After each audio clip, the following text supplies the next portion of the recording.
नमस्कार, आप देख रहे हैं न्यूज़ वन इंडिया। मैं हूं आपके साथ उन्नति भटनागर। उत्तर प्रदेश में निकाय चुनाव का डंका बज गया है, जहां परिसीमन के बाद आरक्षण सूची भी जारी कर दी गई है। इसके साथ ही सभी राजनीतिक पार्टियों ने अपनी कमर भी कस ली है और मजबूती के साथ निकाय चुनाव का सेमीफाइनल खेलने के लिए तैयार हो गए हैं।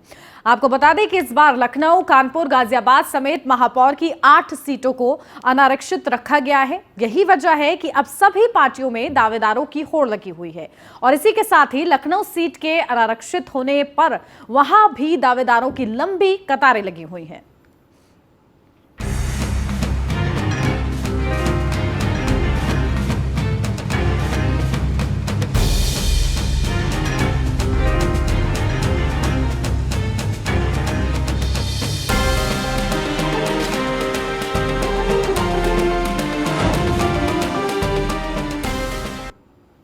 वहीं निकाय चुनाव को लेकर बीजेपी ने भी ठोस तैयारियां कर ली हैं। जहां दावेदारों की लंबी लाइनें हैं, तो वहीं पार्टी क्षेत्रीय और जातीय समीकरण के भी संतुलन पर जोर दे सकती है। निकाय चुनाव को लेकर भारतीय जनता पार्टी ने भी तैयारियां ठोस कर ली हैं और यहां पर भी दावेदारों की लंबी लाइनें हैं। अगर बात की जाए भारतीय जनता पार्टी की, तो यहाँ पर जातीय और क्षेत्रीय समीकरण को देखते हुए प्रत्याशी पर दांव लगाया जाता है। तो अब देखना होगा कि इस बार नगर निकाय चुनाव में भारतीय जनता पार्टी किस बाहुबली पर दांव लगाएगी, क्योंकि भारतीय जनता पार्टी में बाहुबलियों की लंबी लाइन है। बता दें कि लखनऊ, कानपुर, गाजियाबाद सहित महापौर की 8 सीटों को अनारक्षित रखा गया है, जबकि 2017 में ये तीनों ही सीटें महिलाओं के लिए आरक्षित थी। तो वहीं लंबे समय से आरक्षण सूची के इंतजार में बैठे प्रत्याशी अब दावेदारी के लिए भी लाइनों में लगे नजर आ रहे हैं।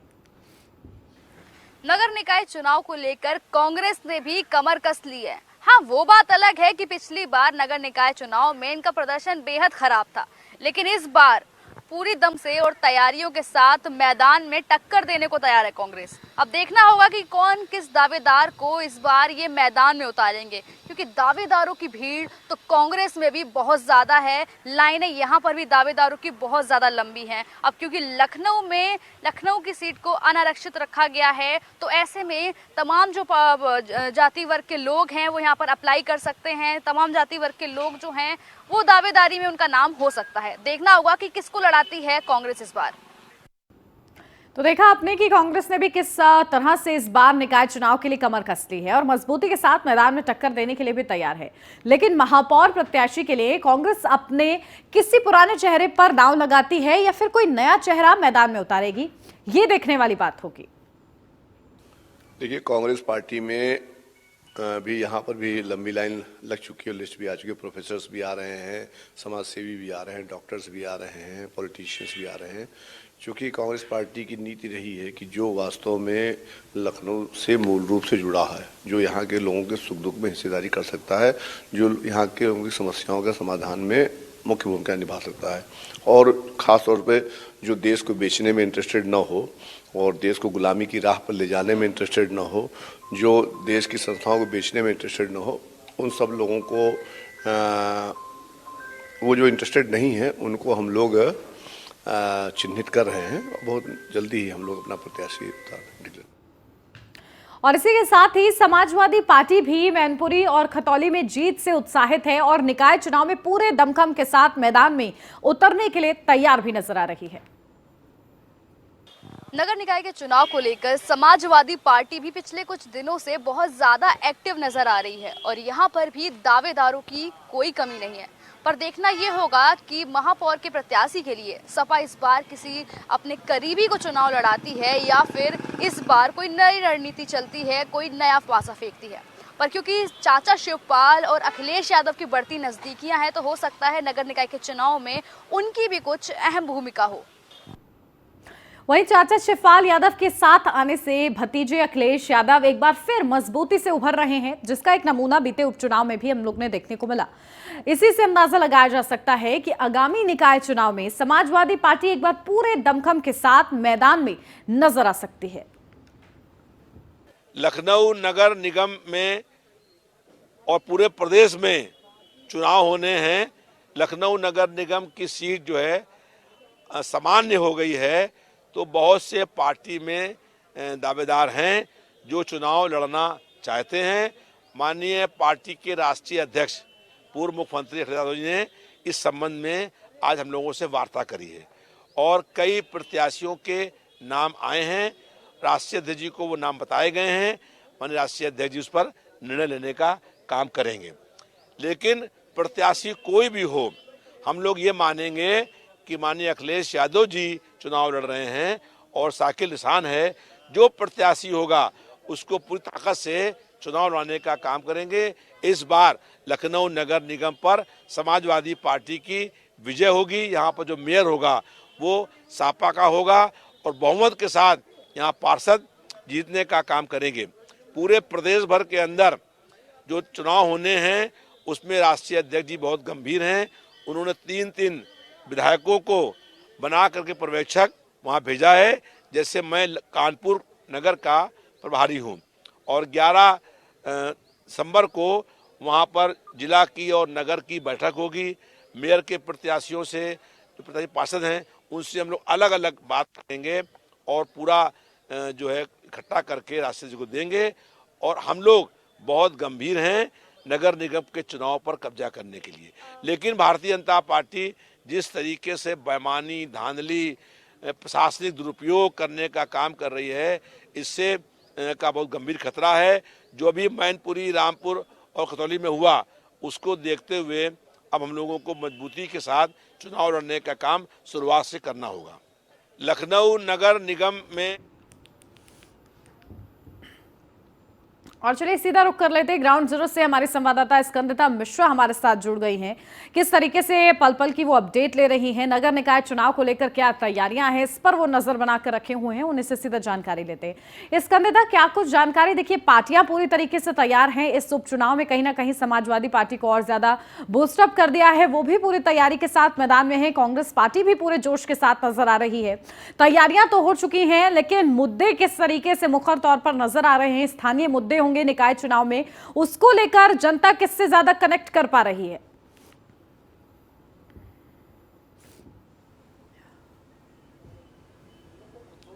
स्कंदिता, मेरी आवाज मिल रही है आपको? तो देखिए, शायद अभी हमारी आवाज स्कंदिता तक नहीं पहुंच रही। कोशिश करते हैं कि ये आवाज पहुंचे। और इसी के साथ ये जो आपको सूची दिखा रहे हैं नगर निगम की आरक्षण की, ये पूरी सूची है, जहां नगर निगम सहारनपुर आरक्षण का वर्ग है महिला।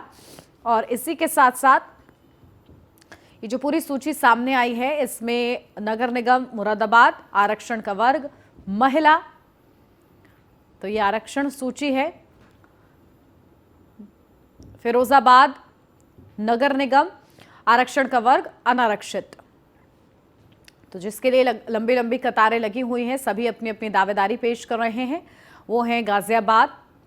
और चलिए सीधा संपर्क करते हैं, हमारे संवाददाता स्कंदिता हमारे साथ जुड़ गई हैं। स्कंदिता, देखिए, मौके पर पार्टियों की तैयारियां तो देखने को मिल रही हैं, लगातार वो तत्पर नजर आ रही हैं, पूरे जोश के साथ निकाय चुनाव की तैयारियां कर रही हैं। जनता से कितना कनेक्ट कर पा रही हैं पार्टियां? देखिए, जनता के साथ में तो कनेक्शन शुरू से ही बना हुआ है और हमेशा ही बना रहता है, लेकिन जब चुनाव आता है तो और ज़्यादा बढ़ जाती है नज़दीकियाँ।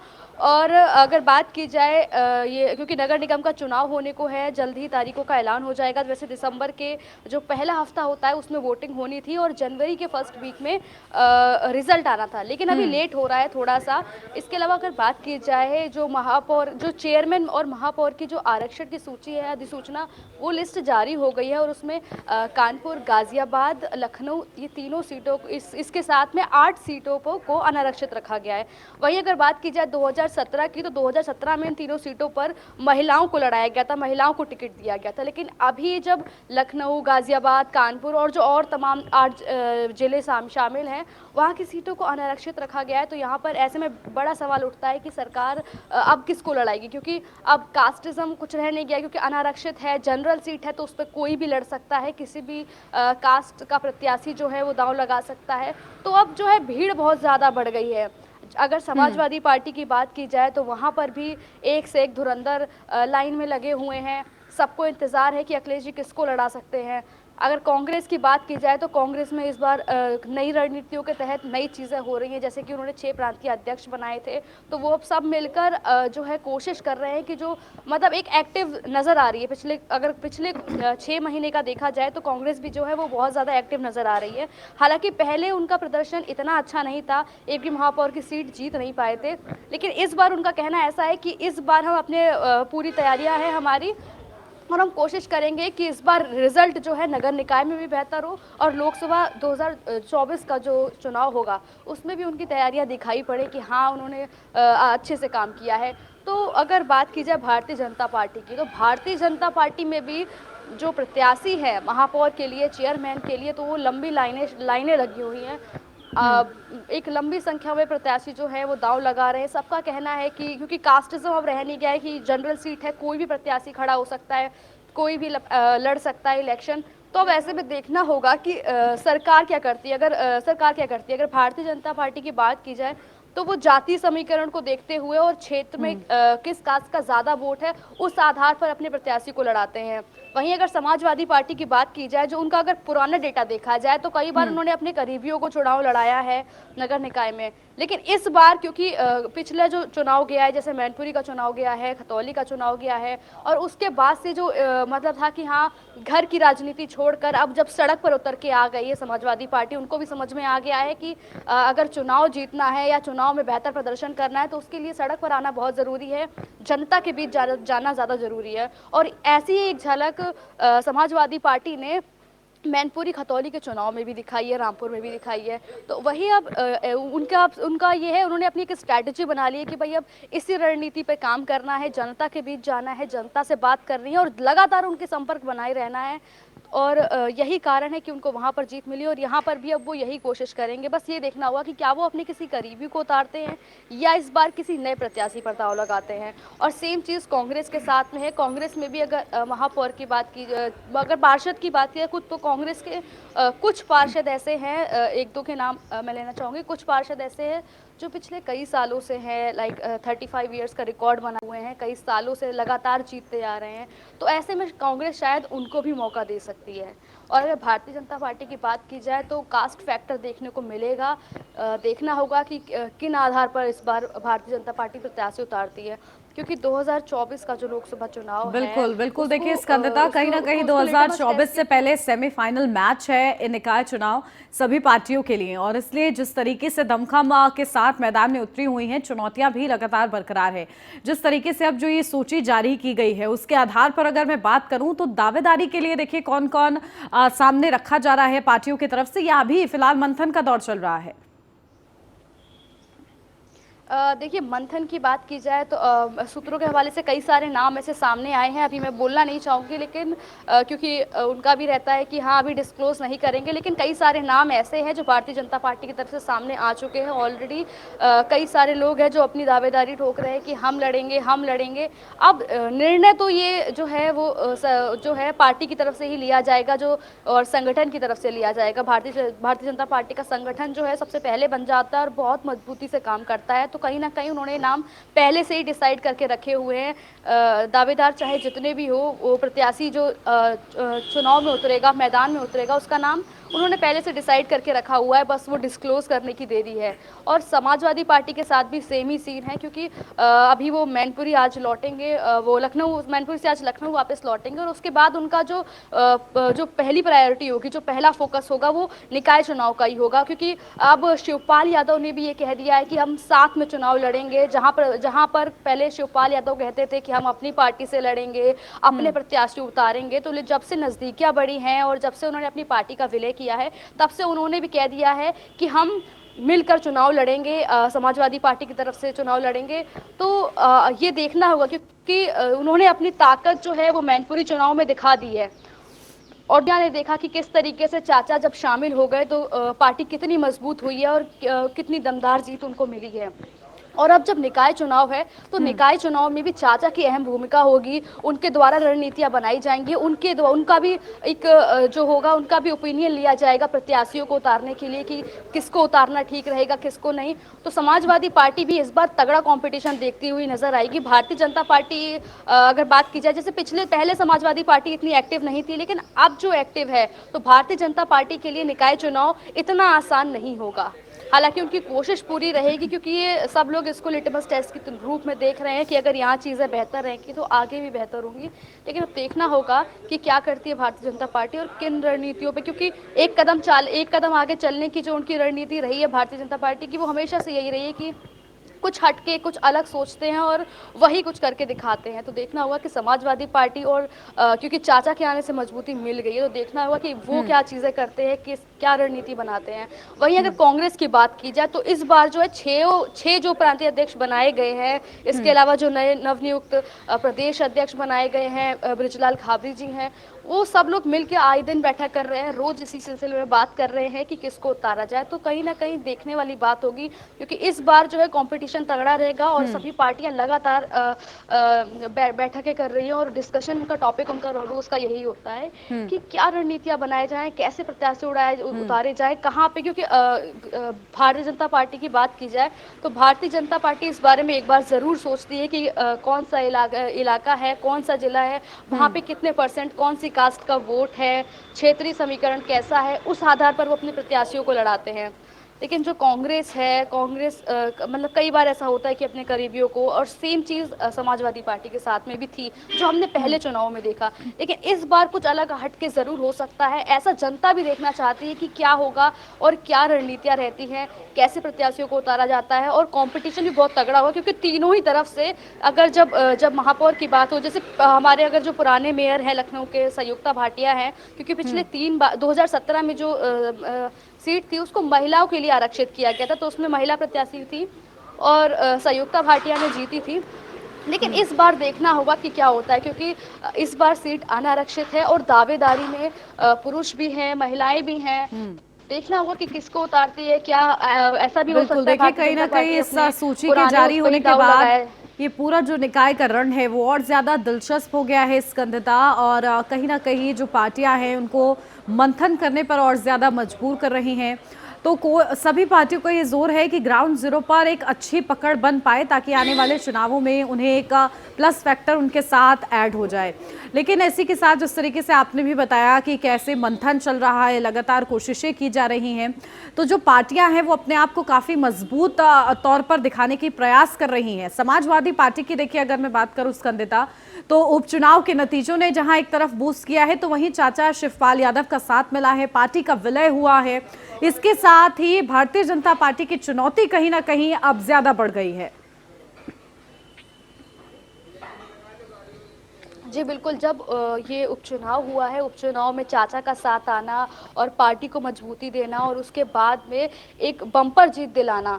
अगर बात की जाए तो सबसे ज़्यादा लीड जसवंत नगर से मिली थी डिम्पल यादव को, तो उन्होंने अपने आप में ये चीज़ प्रूव कर दी है। उन्होंने अपने आप में ये चीज़ प्रूव कर दी कि चाचा एक बड़ी ताकत है और चाचा सच में बड़ी ताकत है, और ये चीज़ उन्होंने चुनाव में प्रूव किया कि किस तरीके से अगर वो आ जाए तो पार्टी को कितनी मजबूती मिल सकती है। और इसी का दमखम की हुंकार भरते हुए अखिलेश यादव नजर आ रहे हैं। उनको भी समझ में आ गया है कि यही एक वो कड़ी है जिनको पकड़ के चलना है, और इनको मतलब साथ में रहकर चीजें काफी बेहतर हो सकती है।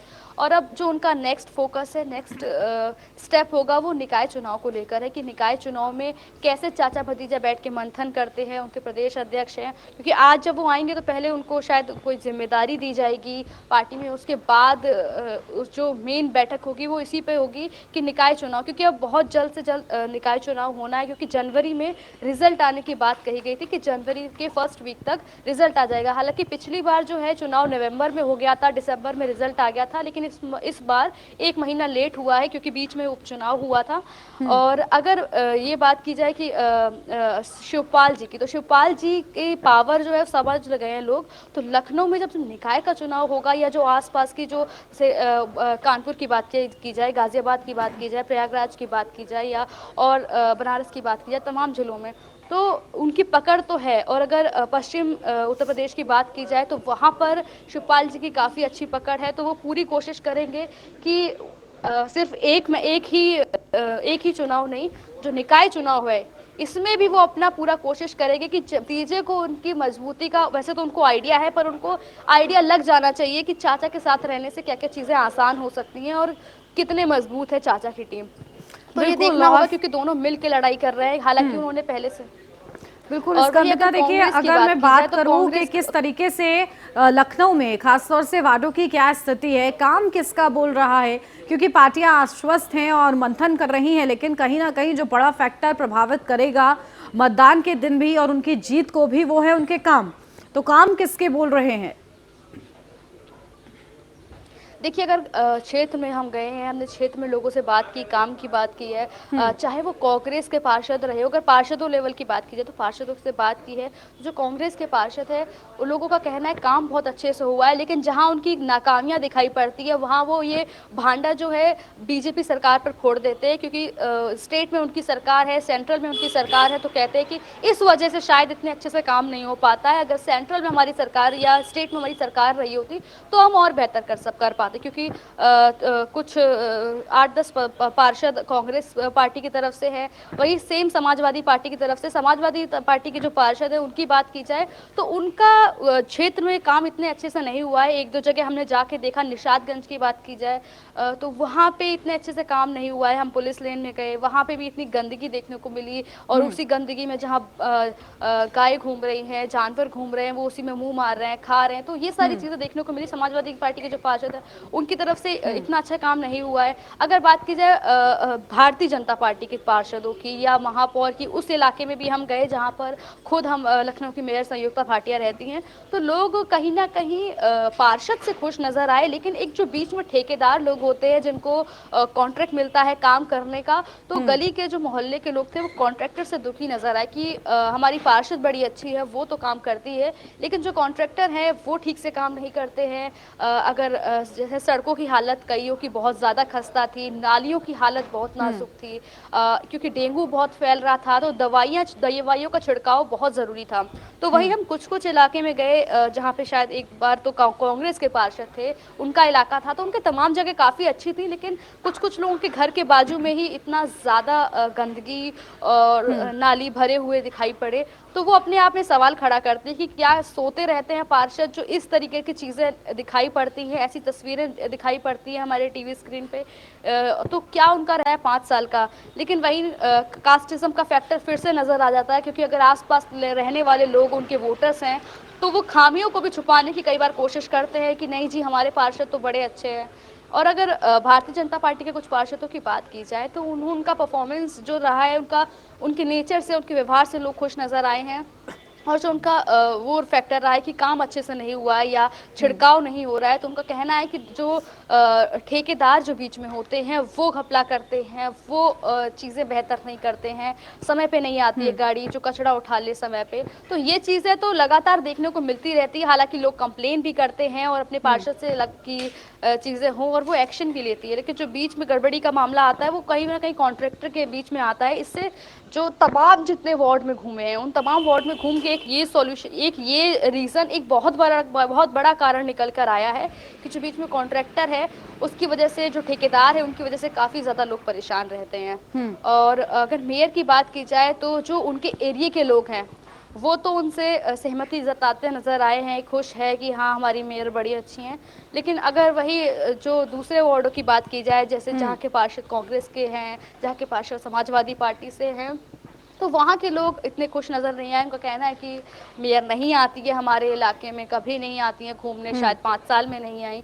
तो ऐसी चीज़ें सामने आती हैं कुछ जगह से। तो दोनों ही पॉइंट्स हैं, कुछ लोग पॉजिटिव हैं, कहीं देखिए मिला जुला असर देखने को मिल रहा है स्कंदिता, लेकिन इस पूरे फैक्टर को कि कहीं ना कहीं चेन पर भी ध्यान देने की जरूरत है कि केवल निर्देश देने से ही कुछ नहीं होगा, वो चीजें प्रॉपर इंप्लीमेंट हो ग्राउंड जीरो पर, ये भी सुनिश्चित करने के लिए। तो ये जो बड़ा मुद्दा निकलकर सामने आ रहा है इस निकाय चुनाव पर, इस पर पार्टियों का ध्यान है कि नहीं, आने वाली रणनीति जो है वो इसके आधार पर बना रही है या नहीं? जी बिल्कुल, पार्टियों का ध्यान काम की तरफ तो होता ही है, लेकिन क्योंकि इस वक्त कंपटीशन, इस साल जो कंपटीशन है वो बहुत हाई लेवल का होने वाला है, क्योंकि तीनों पार्टियों ने कमर कस ली है नगर निकाय के चुनाव को लेकर। तीनों ही पार्टियां जोर शोर से तैयार हैं और समाजवादी पार्टी कहीं ना कहीं इस चीज़ को लेकर बहुत ज़्यादा पॉजिटिव है, क्योंकि गुजरात में उनका एक विधायक जीत गया है। तो इस बात से वो बड़े खुश हैं कि अगर वहाँ हमारा एक प्रत्याशी जीत सकता है तो अगर हम और मेहनत करें या हम नगर निकाय के चुनाव में और मेहनत करें तो चीज़ें शायद और बेहतर हो सकती है। तो वो भी कहीं ना कहीं उनका मोटिवेशन लेवल बहुत हाई है। कांग्रेस पार्टी जब बिल्कुल, तो हिमाचल देखिए में सभी जीती है पार्टियों तो की उनका तैयारियां मोटिवेशन हो लेवल गई बहुत हैं, हाई हो गया है कि यहाँ पर के कहीं ना कहीं चुनाव हो चुका है। अब किस पूरे दमखम के साथ मैदान में उतरती हैं पार्टियां और किसको लाभ मिलता है उनकी रणनीतियों का, ये देखना होगा। बहुत शुक्रिया स्कंदता आपका तमाम महत्वपूर्ण जानकारी के लिए। और इसी के साथ इस बुलेटिन में मेरे साथ फिलहाल बस इतना ही। खबरों का सिलसिला आगे भी जारी है, आप बने रहिए न्यूज़ 1 इंडिया के साथ।